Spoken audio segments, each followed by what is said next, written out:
more aggression by China at the border, and fresh economic retaliation by India.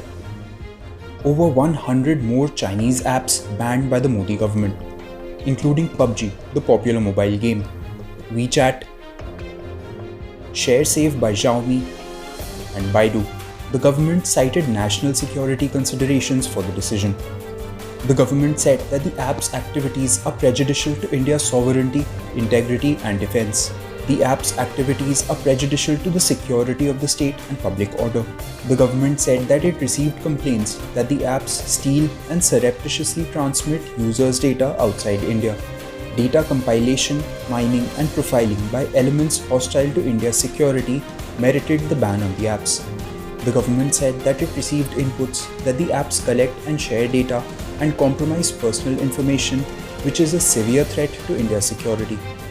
This is the third time that the Indian government has banned mobile apps made by Chinese firms. The first announcement was made on June 29, when 59 apps were banned, including the social media app TikTok. The second ban was announced on July 24, in which 47 apps, believed to be clones of the earlier apps, were banned. By far, the most popular among the newly banned applications is PUBG. It reportedly has over 4 crore monthly active users in India.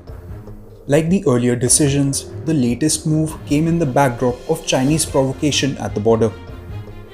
The Indian Army said that provocative military movement was conducted by the Chinese Army at the line of actual control on the intervening night of August 29 and 30.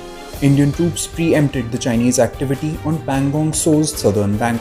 Army said that the Indian troops strengthened their position to thwart China's move to unilaterally change facts on the ground. India's actions have also motivated other nations like the United States of America. The Trump government has threatened to ban the Chinese social media app TikTok unless it is sold to a US firm. Here is the full list of the latest apps banned by India.